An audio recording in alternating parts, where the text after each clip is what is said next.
नमस्कार इंडिया का आज का ये अंक कोरोना महामारी का ग्रास बन गए समस्त दिवंगत आत्माओं को समर्पित। ईश्वर उन सबकी आत्मा को शांति दे। आपको जैसा कि मालूम ही है कि प्रख्यात विधिवेत्ता, पद्म विभूषण और पूर्व अटॉर्नी जनरल रहे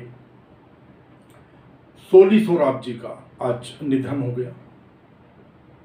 नमस्कार इंडिया सोली सोराब जी को अपनी ओर से भावभीनी श्रद्धांजलि अर्पित करता है। इसके अतिरिक्त एक और महान शूटर, निशानेबाज, राष्ट्रीय स्तर पर नाम कमाने वाले चंद्रो तोमर, जो कि उत्तर प्रदेश के जिला बागपत के बड़ौत के नज़दीक में जोहड़ी गांव की रहने वाली थी और उन्होंने राष्ट्रीय अंतर्राष्ट्रीय स्तर पर खूब नाम कमाया। 89 वर्ष की अवस्था में कोरोना से पीड़ित होने के कारण आज वो भी काल का ग्रास बन गए और उन्होंने बागपत के एक अस्पताल के अंदर अंतिम सांस ली। नमस्कार इंडिया चंद्रो तोमर, कुछ लोग जिनको ताई चंद्रो भी बोलते थे, भावभीनी श्रद्धांजलि अर्पित करता है। साथ ही नमस्कार इंडिया अमर उजाला अखबार के गोरखपुर अंक में काम करने वाले युवा पत्रकार, वैसे वरिष्ठ पत्रकार अजय कुमार तिवारी, या उनको अजय शंकर तिवारी कहा जाता था, अजय शंकर तिवारी, आज वो भी काल का ग्रास बने।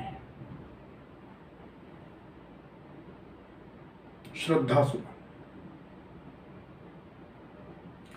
और जो आज सबसे ज्यादा चर्चा में रहा वो रहा दीपक रोहित सरदाना, वर्तमान में जो कि आज तक चैनल में काम कर रहे थे, पहले अनेकों संस्थानों में कार्य कर चुके, जी टीवी के अंदर भी पत्रकार रहे, अपनी बेबाक पत्रकारिता के कारण जाने जाते थे, स्पष्टवादिता के कारण, स्पष्ट रूप से प्रश्न पूछने के कारण, भाषाओं पर पकड़, ज्ञान, सब चीजों के लिए,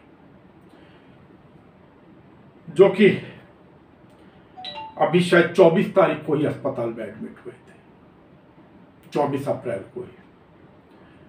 और आज सुबह जब जानकारी मिली कि उनकी तबीयत खराब हुई और उनको आईसीयू में ले जाया गया, और आज दोपहर होते होते 12 बजते बजते कहा गया कि कोरोना से तो पीड़ित थे रोहित सरदाना, लेकिन कार्डियक अरेस्ट आया, अर्थात दिल का दौरा पड़ा और उन्होंने इस दुनिया को सदा के लिए अलविदा कह दिया। देखिए, ये और हमने नाम लिया, ये भी कोरोना से गई थी ताई चंद्रो। मैं ये नहीं कह रहा, जो भी व्यक्ति जाता है जिस परिवार से, उसको जो असहनीय पीड़ा होती है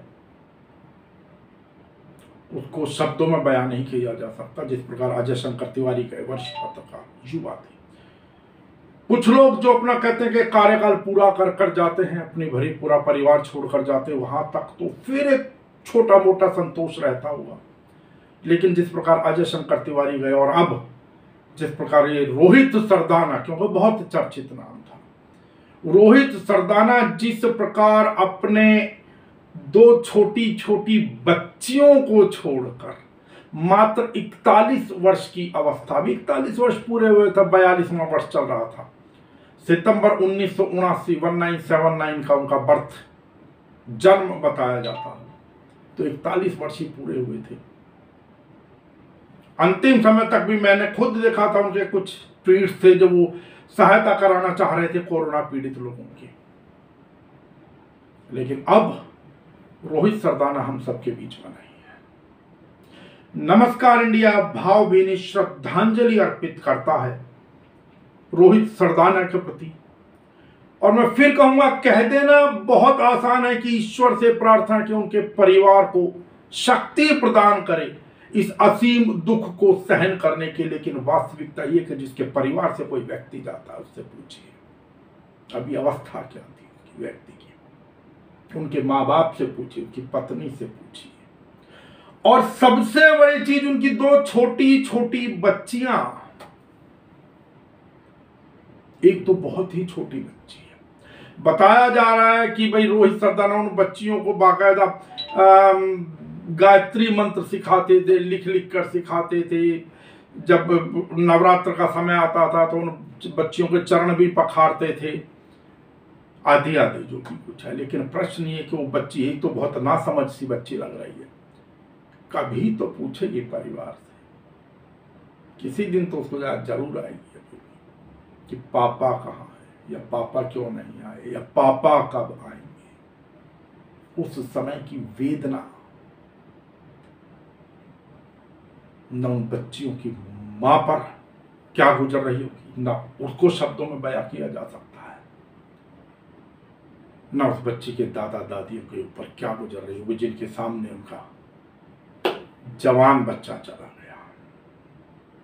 कहना नहीं चाहिए, लेकिन कहा जाता है कि बच्चे संतान बेहतर हो जो अपने माँ बाप के की अर्थी को कंधा देते, लेकिन जहां माँ बाप को अगर या बड़ों को इस प्रकार का कोई फर्ज अदा करना पड़ जाए तो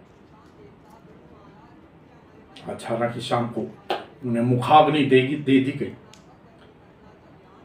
नमस्कार इंडिया, इन सभी लोग सोली सोराब जी, चंद्रो तोमर, तिवारी जी, अजय शंकर तिवारी, रोहित सरदाना, इन सबके साथ साथ आपको मालूम ही है कुंवर बेचैन जो कवि, महान कवि, जिन्होंने लिखा था कि सारी दरा भी साथ दे तो कुछ और बात होगी, और तू जरा भी साथ दे तो कुछ और बात होगी। पिछले दिनों कोरोना से पीड़ित हुए, बेड नहीं मिल रहा था।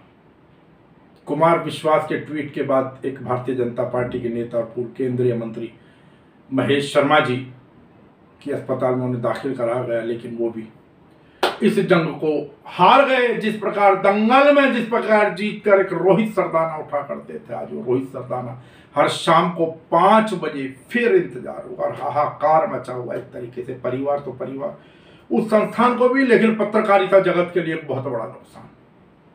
नमस्कार, आज इसीलिए सत्य ये है कि मन नहीं हुआ सुबह से जब से खबर मिली कि कुछ और चर्चाएं करें, तो आज का ये अंक इन सभी के साथ साथ उन लोगों को भी समर्पित, उन लोगों के लिए भी श्रद्धा सुमन के साथ समर्पित कर रहा हूं जो इस कोरोना महामारी का ग्रास बने। बेशक हम उनका नाम नहीं ले पा रहे हैं, जिस प्रकार ये सब लोग अपने अपने क्षेत्र के अंदर महत्वपूर्ण थे, ऐसे अनेकों लोग अपने परिवार के लिए जो इस काल का ग्रास बन गए, उनकी महत्ता अपने परिवार में हो सकता है इनसे भी कहीं ज्यादा हो।